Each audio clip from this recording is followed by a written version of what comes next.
파동을 그림으로 표현하는 방법으로 파면이라는 것을 알아봅니다. 예를 들면 그림에서 보는 것과 같이 수조가 하나 있는데 거기에 잔잔한 물이 원래 있었습니다. 그런데 그 잔잔한 물에서 한쪽 끝에서 출렁출렁 하도록 막대나 판자를 가지고 수면을 건드리게 되면은 거기에서 발생한 그 부분을 파원으로 하는 파동이 생겨서 이렇게 물결이 오른쪽으로 진행해 갈 것이다 라고 할 수가 있겠어요. 그럴 때 계속해서 파동, 물결을 만들어서 물결을 진행시키는 와중에 특정 순간의 모습을 그려놨다라고 생각을 하면 되는데, 그럴 때 모든 부분들이 이렇게 출렁출렁 하는 모습을 다 그리자면 힘드니까 한 이 정도만 좀 선을 이용해서 그렸다고 하겠습니다. 그래서 보면은 요런 부분들은 가장 높은 부분, 마루 부분이라고 할 수 있고, 그런 면이 들어가서 골을 만들었다가 다시 나왔다 들어갔다 나왔다 들어갔다 하는 모습이 생겨 있어요. 시간이 지나면 이와 같은 모습의 물결, 굴곡이 오른쪽으로 조금씩 이동하는 모습이 보이게 될 겁니다. 그런데 이 정도로 나오면 그래도 입체적인 모습으로서 파동의 모습이 어떠한 식으로 생겼는지 그나마 알아볼 만한데, 실제로 문제에서 파동을 이렇게 표현할 때에는 이와 같이 입체적인 그림 형식으로 잘 그려주질 않아요. 그러면 어떻게 그려주느냐? 이 상황을 위에서 수직으로 내려다본 모습으로 그림을 그려줍니다. 위에서 내려다보게 된다면 이 수조의 모습이 이렇게 그냥 직사각형 형태만 보이겠죠?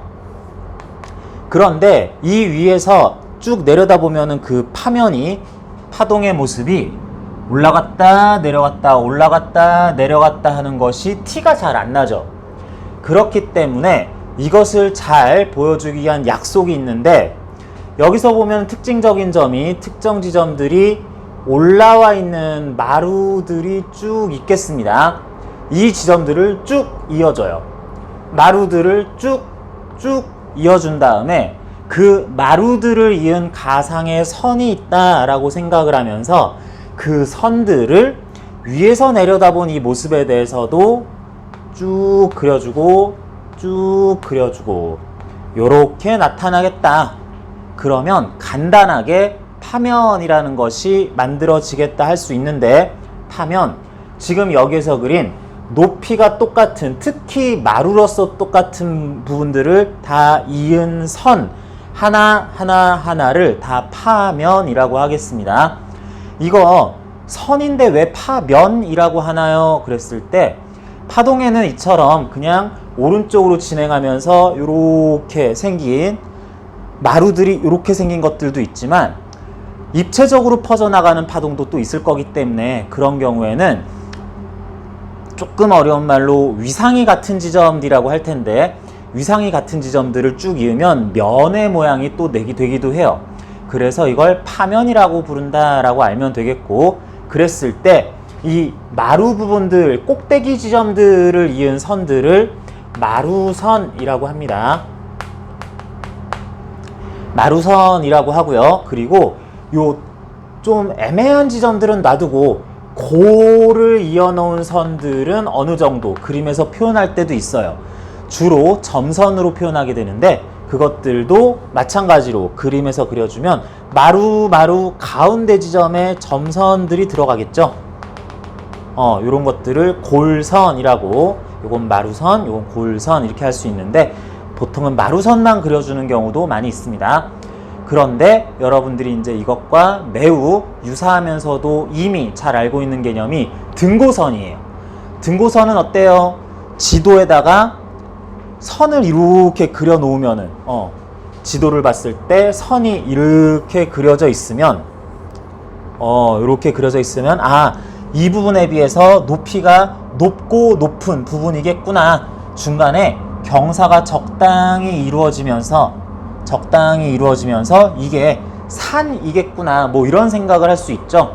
물론 등고선 값에 따라서 이게 움푹 패인 구덩이일 수도 있는데, 그건 표시가 돼 있으면은, 높이 표시가 돼 있으면 더 정확하게 알 수 있을 것이고요.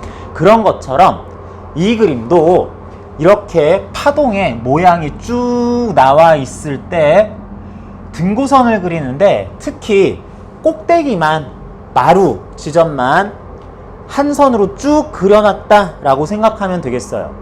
진짜 등고선이라면 이런 데에 중간 높이 지점들 선들도 더 그려놨을 텐데, 여기서는 마루들만 이렇게 그려놓은 것으로도 우리는 마루들이 이렇게 있고 여기에서 쭉 들어갔다가 나왔다가 들어갔다가 나왔다가 하겠구나 라는 것을 충분히 그 모양에 대해서는 추측할 수 있으니까 이 정도면 됐다 하겠습니다.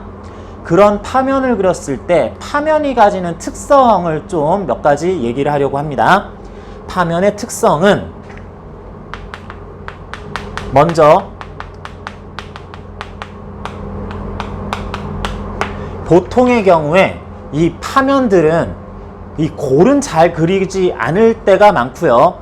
마루선만 이렇게 그려놓는데, 마루선을 그려놨더니 그야말로 실제 파동에서 마루에서부터 마루까지의 거리가 그대로 드러나네요. 어떤 파동에 있어서 마루에서 마루까지의 거리가 뭐죠? 그 파동의 파장이죠. 그렇기 때문에 요걸 파장이라고 볼 수 있다면, 요렇게만 간단히 그려놨을 때 눈에 보이는 그대로 요 파면이라는 선분, 직선들 사이의 수직거리, 최단거리가 이 파동의 파장이구나 라고 단번에 알 수 있겠다는 겁니다. 이게 파면의 특성 중에서 하나, 파장을 금방 알아챌 수 있다라는 것이고요. 두 번째로는 파동의 진행 방향을 알 수 있다라고 할게요. 자, 이렇게 그렸을 때 파동의 진행 방향은 이런 파면의 수직인 방향으로 간다라고 하겠습니다. 물론 파면이라는 것은 이렇게 마루들을 그냥 이어놓은 것이기 때문에 수직이면서 그 파동이 지금 오른쪽으로 밀려가고 있는지 왼쪽으로 진행 중인지까지는 정확하게 알 수는 없어요. 하지만 대략적으로 뭐 이렇게 그렸으면 정확히 오른쪽 아니면 왼쪽이지 비스듬한 방향으로 파동이 퍼져나가고 있네 라고는 생각할 필요가 없겠다. 그래서 파면을 보자마자 파장을 바로 알아챌 수 있다. 그리고 진행 방향이 대략적으로 둘 중에 한 방향이라는 것까지는 알 수 있다라는 정보가 들어있다고 하겠습니다. 다음으로 파동의 회절 현상에 대해서 알아봅니다. 자, 아까 전에 봤던 물이 담겨있는 수조를 다시 한번 예를 들어 볼게요. 잔잔한 물이 담겨있던 수조의 한쪽 끝에서 내가 막대나 판자를 가지고 꿀렁꿀렁꿀렁 하면서 파동을 하나 일으켰어요. 그러면 아까 봤던 그림처럼 시간이 지나면 계속해서 파동이 일렁일렁 하는 모습을 가지고 쭉 진행해서 이쪽까지 퍼져나가야 되는데, 그림은 중간쯤에다가 칸막이를 2개 끼워 놓은 그림입니다.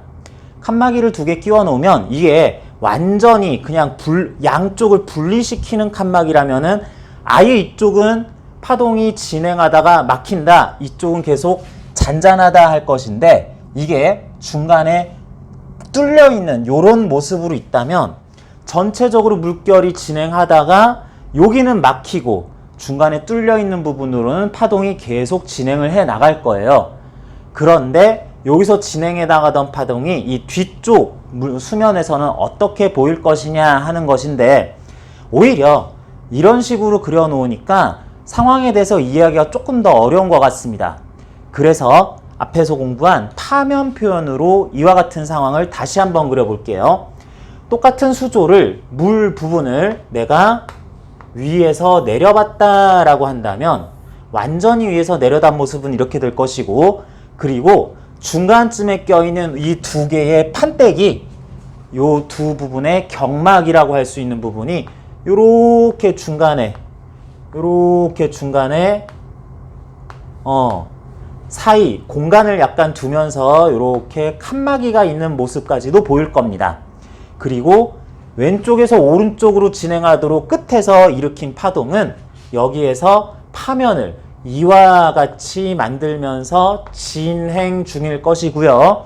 그럴 때 요걸 마루선이라고 할 수 있다면 여기에서 올라갔다가 내려갔다가 올라갔다가 내려갔다가 할 중간 부분의 모습들도 우리는 상상을 할 수 있겠습니다. 그러면서 보는 것처럼 그 파면, 마루선 사이의 간격을 해당 물결파 또는 파동의 파장 람다미터다라고 볼 수 있고, 그리고 역시나 파면에 대해서 수직인 방향 중에 한쪽 방향으로 정확히 해당 파동이 진행하고 있는 모습이다 라고 할 수 있네요. 자, 그러면 이런 식으로 계속 진행을 하다가 두 개의 칸막이를 만나게 되면은 파동은 어떻게 될 것이냐? 수면이 진동을 해야 되는데 여기 칸막이가 막아버리면 더 이상 진동을 당연히 못하고요. 여기 뚫려 있는 부분은 그래도 파동이 나는 그냥 간다 그러면서 파면을 요렇게 그릴 수 있도록 계속 진행을 한다라고 그냥 생각을 할 수도 있지만, 여기서 발생한 물결이 칸막이가 뚫려 있는 곳을 지나가면서 이와 같이 직진을 계속 하면서 주변은 아무렇지도 않은가요? 그게 아니죠. 그게 아니고 여기서 물결이 진동해서 물결파가 진행하게 되면은 옆에 있는 부분도 그 영향을 받아요. 그래서 실제적으로 그 파동이 요 슬릿이라고 할 수 있는 구멍을 통과한 이후에 요렇게 파면이 좀 형성되면서 좀 퍼져 나가게 된다라고 합니다. 그렇습니다. 어떤 파동이 진행을 하다가 장애물을 만났을 때 그것에 막힐 수도 있지만 일부 뚫린 부분이 있다면 장애물을 지나간 부분이 장애물 부분, 뚫린 부분 이후에 양옆으로 퍼져나가는 현상, 이것을 회절이라고 하겠습니다. 다시, 회절이라는 현상은 일단 조건입니다. 첫 번째, 장애물이 필요하다. 그 파동이 지나칠 수 없는, 막힐 수밖에 없는 장애물이 필요한데 그 장애물이 정말로 파동을 완벽하게 가로막으면 안 되는 거고요. 그렇지만 일부 구멍이 뚫려 있든지 해서 틈이 있어서 그곳을 통과한 파동이 앞으로 이제는 회절이 일어날 건데, 회절이 일어난다라는 것은 그 틈을 통과한 파동은 통과 후에 넓게 퍼져나간다 라고 하는 것이, 이게 회절 현상이다 라고 하겠습니다. 장애물이 필요하고 넓게 퍼진다. 여기에서 여러분들이 뒤에 회절하고 굴절을 구분하기 위해서 회절의 특징으로서 특별히 더 알아야 되는 것은, 일단 조건, 장애물이 있어야 된다. 물론 틈이 있는 장애물이지만 요거 반드시 확인해야 되고요. 그 다음, 통과한 파동이, 계속해서 진행하는 파동이 넓게 퍼진다라는 요 말을 명심해야 되겠습니다.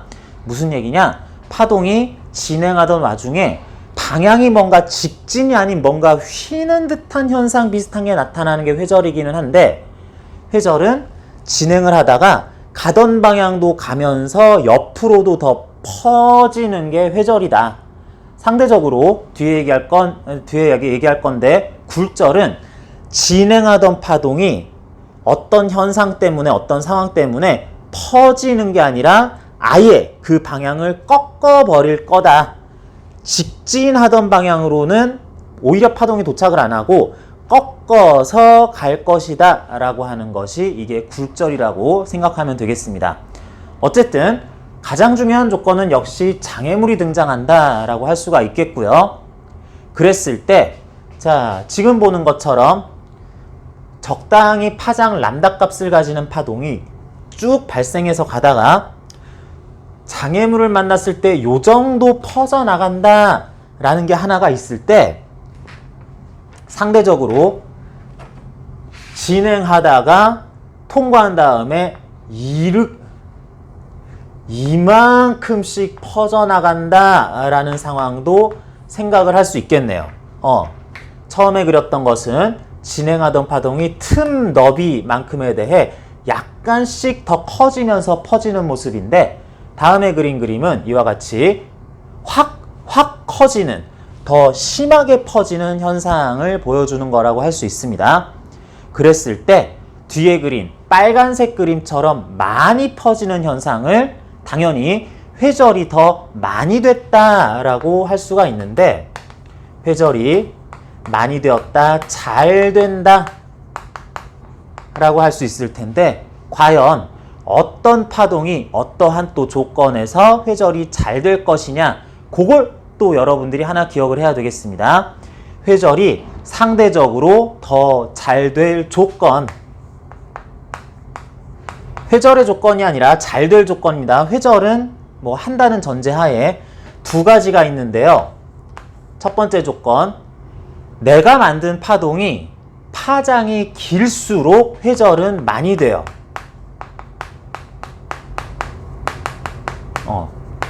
파장이 길수록 회절은 더 많이 일어난다. 다음, 그런 파동이 어쨌든 장애물에 대한 틈을 통과를 해야 되는데, 그 틈이 작을수록, 좁을수록 회절은 더 많이 일어난다 라고 하겠습니다. 무슨 얘기냐면, 지금은 틈이 이랬는데 언제 회절이 더 잘 일어나냐면, 이 사이의 칸막이를 사이를 더 좁게 요렇게 만들어 버리면, 그러면 회절은 더 심하게 일어난다 라고 하겠어요. 자, 그런데 이런 두 가지 조건, 파장 조건, 틈의 너비 조건 가지고 회절의 정도를 상대적으로 비교를 하게 될 텐데, 이게 둘 다 크다 그러면 잘 된다, 작다 그러면 잘 된다, 하나로 통일이 돼 있으면은 그나마 암기하기가 쉬울 것 같아요. 그런데 보는 바와 같이 파동의 파장은 길수록 틈은 작을수록이 되기 때문에, 이거 뭐가 클수록 회절은 잘 되더라 라는 거 요거 헷갈릴 수 있으니까 요거 반드시 암기해 두도록 합니다. 구분해서 헷갈리지 않게 암기해 두는 거 요거 반드시 필요하고요.